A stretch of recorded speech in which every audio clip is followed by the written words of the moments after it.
Hi guys, my name is Massie, and for my persuasive speech, I'm going to talk to you about the risks of riding a motorcycle without a helmet.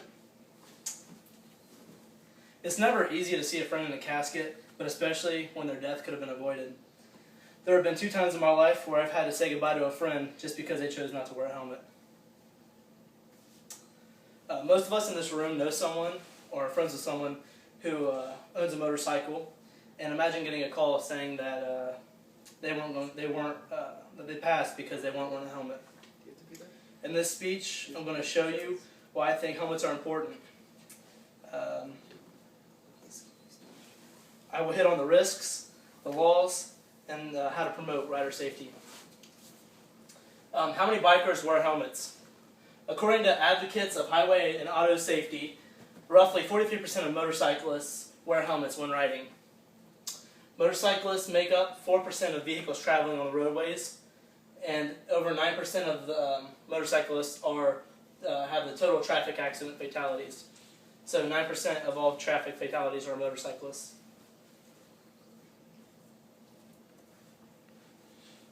The difference between wearing a helmet and not, well, basically, not wearing a helmet is life and death.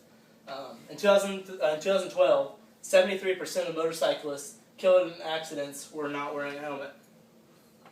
In the same year, the percentage of fatalities for motorcyclists wearing helmets was 26%. Why don't people wear helmets?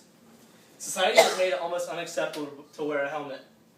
Riders see other riders not wearing a helmet and think it's the cool thing to do. At stunt shows, helmets are hardly worn, so riders try to be like the professionals and try not to wear helmets. Riders are also naive and believe that they won't get in accidents. The riders who don't believe that they'll get in accidents and try to do the stunts without helmets and ride without helmets are usually the ones that are killed.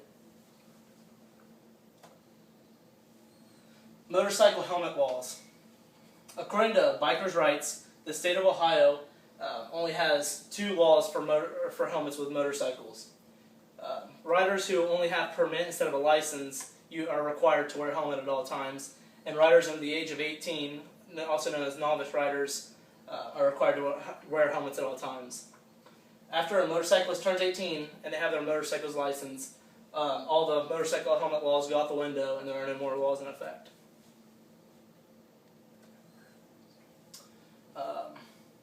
When it comes to other forms of rider protection, such as jackets, gloves, and boots, there are no laws for that either.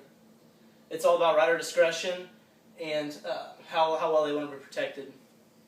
These kind of protection help prevent serious burns and road rash, as well as helmets prevent head injuries and death. Ways to promote rider safety.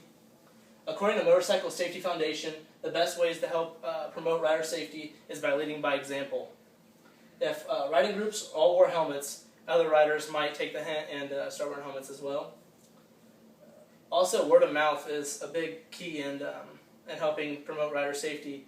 You know, if one of you guys goes out and tells a buddy, hey, you know, I was listening to a speech and I heard that quite a few people, the percentage is really high for fatalities if people aren't wearing helmets.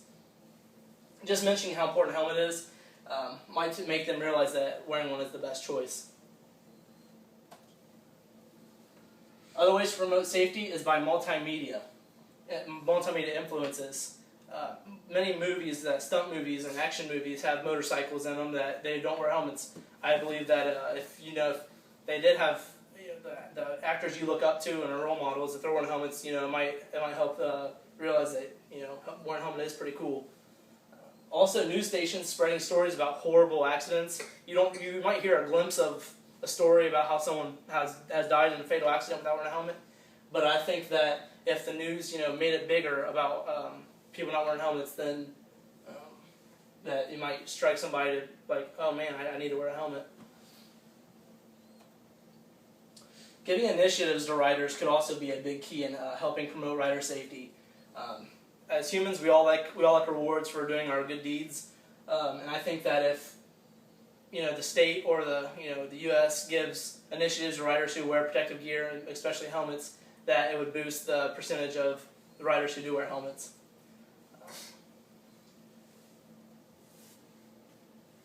If you are in an accident and you are wearing a helmet, you must replace that helmet with another one. The reason for this is because it's got metal, plastic, and styrofoam.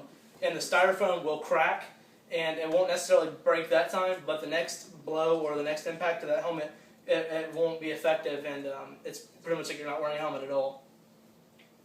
Keeping your gear updated, up to date, is a big key in rider safety. Gear is definitely really expensive, but it's definitely worth your life. In conclusion, I think it's just important for riders to wear helmets because fatality rate rises each year. I've been in the position of having to say goodbye to a friend who hasn't been wearing a helmet, and I think that it's important to know statistics, laws, and how to promote safety, just because it's the difference between life and saving a life. The sites I used were advocates of highway and auto safety, bikers' rights and the Ohio state laws, and motorcycle safety and foundation.